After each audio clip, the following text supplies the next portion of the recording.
হরে কৃষ্ণা। মধ্যবিত্ত ঘরের ছেলে আমি, কর্মসূত্রে প্রবাসী। তাই আপনারা দেখছেন হায়রে প্রবাসী। আজ আমরা চলে এসেছি এশিয়ার দ্বিতীয় বৃহত্তম ইসকন মন্দিরে। সেই মন্দিরটাই আপনাদের আজকে সমস্ত জিনিসটা দেখাবো। তো প্রথমেই আমরা মন্দিরের মেন গেটে প্রবেশ করে ফেলেছি। প্রবেশ করেই দেখলাম রাইট সাইডে জুতো রাখার ব্যবস্থা আছে। সেখানে আমরা জুতোগুলো রেখে দিলাম। জুতোগুলো রেখে দিয়েই চলে এলাম। হাত ধোয়ার সুব্যবস্থা আছে, হাত পা ধোয়ার জন্য নল লাগানো আছে। এখনো কাজ চলছে সমস্ত কিছু জিনিসের। তো সেখানে আমরা হাত মুখ ধুয়ে নিলাম। ধুয়ে নিয়েই মন্দিরের এন্ট্রি করব বা মন্দিরে যাব ভিতরের দিকে। তখনই দেখি প্রসাদ দিচ্ছে। তো প্রসাদটা আমরা নিয়ে নিলাম। তো প্রসাদটা করেছে খিচুড়ি। খিচুড়ি প্রসাদ দেখুন কি সুন্দর খিচুড়ি প্রসাদটা করেছে। সেই খিচুড়ি প্রসাদটা আমরা গ্রহণ করে নিলাম। গ্রহণ করে নেওয়ার পর দেখলাম সাইডে একটা বুক স্টল আছে, যেখানে ভাষার বিভিন্ন ভাষার গীতা রাখা রয়েছে। এখনো পুরো মন্দিরটার তো কাজ চলছে।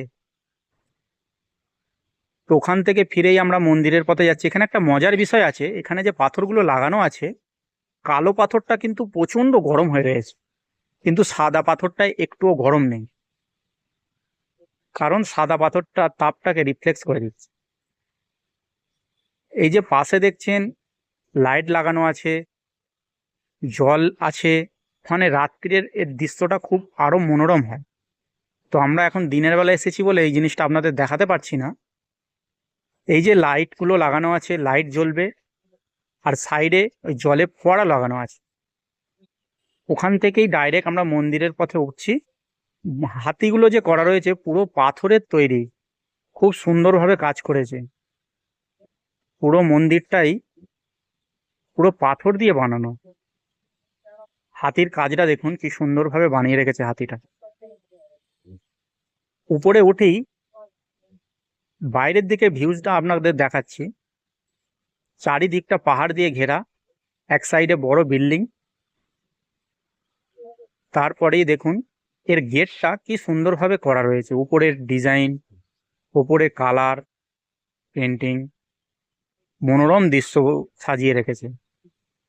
খুব সুন্দরভাবে পরিপাটি করে এরা সাজিয়েছে এবং পাথরগুলো কেটে কেটে খুব সুন্দর ডিজাইন করে রেখেছে। কিন্তু একদম নতুন হচ্ছে, এখনো কাজ চলছে এর।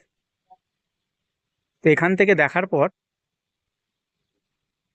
এই সাইডে যে বাগানগুলো করা রয়েছে, এখানে গার্ডেন হবে। এই সাইডে গার্ডেন হবে।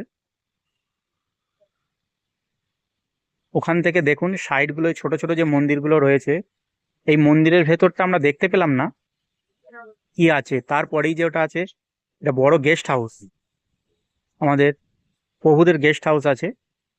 এরপরেই মেন মন্দিরের ভিতরে আমরা প্রবেশ করছি।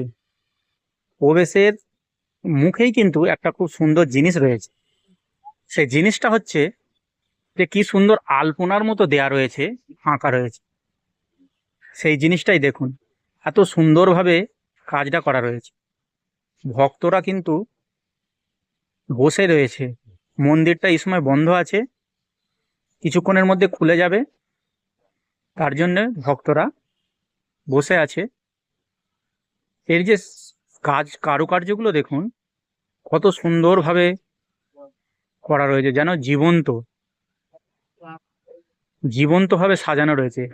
এদিকটা এন্ট্রি নেই, এদিকে আরো ডিজাইন এরকম করা রয়েছে, সুন্দরভাবে সাজানো আছে। দেখুন তারই কিছু দৃশ্য। সমস্ত জিনিসটা একদম খুব সুন্দরভাবে সাজানো এবং রং করা, কালার করা, প্রিন্ট করা। ঝাড়বাতিটা দেখুন এত সুন্দর, এটা আমরা রাত্রে এলে হয়তো আরো সুন্দর লাগতো। লাইটটা জ্বললে আরো ভালো লাগতো, আপনাদেরও আমারও ভালো লাগতো। তো এই সমস্ত জিনিসগুলো দেখতে দেখতে আমরা এটাই বলছিলাম বা মুগ্ধ হচ্ছিলাম কি সুন্দরভাবে কাজগুলো করে রেখেছে। তো এরই মাঝখানে আমরা চলে এসেছি মেন মন্দিরে।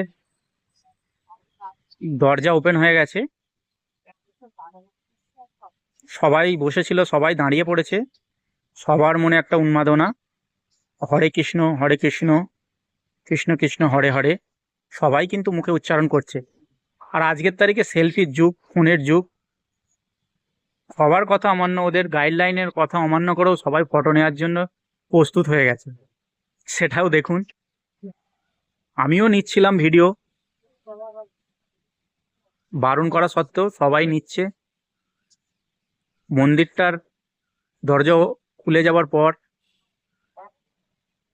কৃষ্ণ মন্দির, হরে কৃষ্ণ, রাধা কৃষ্ণের এখানে মূর্তি, এর যে দরজাটার ডিজাইনটা কত সুন্দরভাবে করে রেখেছে।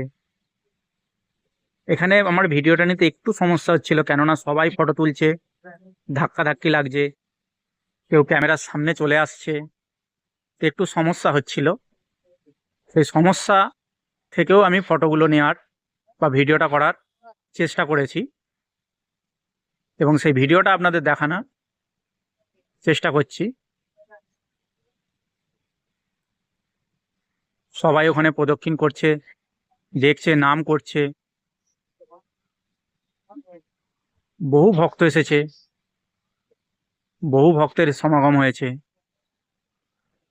একদিকে আছে রাধাকৃষ্ণ, আর একদিকে আছে রাম, সীতা, লক্ষ্মণ। এটা আমাদের মহারাজজি প্রভুপাদজি, ওর যে সিংহাসনটা করে রেখেছে, এত সুন্দরভাবে সাজিয়ে, ফুল দিয়ে সাজিয়ে রেখেছে। এরপর এখানে আরতির পর্ব চলছে, আরতি হয়ে গেল। তারপরে আমরা একটু বাইরেটায় এসেছি, এসে দেখুন এখনো কাজ চলছে, কিছু লোক কাজ করছে। ওখান থেকে বেরিয়ে এসে আমরা একটু টিফিন করব বলে ইসকনেরই একটা স্টলে এসেছি। সেখানে কিছু সিঙ্গাড়া, কচুরি, জিলাপি নিয়ে নিয়েছি, একটু সামান্য টিফিন করে নিয়েছি। টিফিন করে নিয়ে ওখান থেকে বেরিয়ে পাশেই দেখলাম পুরো মন্দিরটা সাজানো, ব্যানার লাগানো আছে। তো দূর থেকে আমরা চলে যাবার জন্য প্রস্তুত হয়েছি, তখনই দেখলাম বাইরে থেকে কত সুন্দর মনোরম লাগছে মন্দিরটা। সেই ভিডিওটাই লাস্টে আমরা তুলে নিলাম। তুলে নেওয়ার পর এবার আমরা বাড়ির দিকে রওনা দেব। এত সুন্দরভাবে সাজিয়েছে, এখনো কাজ চলছে। আশা করছি পুরোপুরি কাজটা হয়ে গেলে আরও সুন্দর লাগবে। যদি ভিডিওটা ভালো লাগে, সাবস্ক্রাইব, লাইক, কমেন্ট করবেন।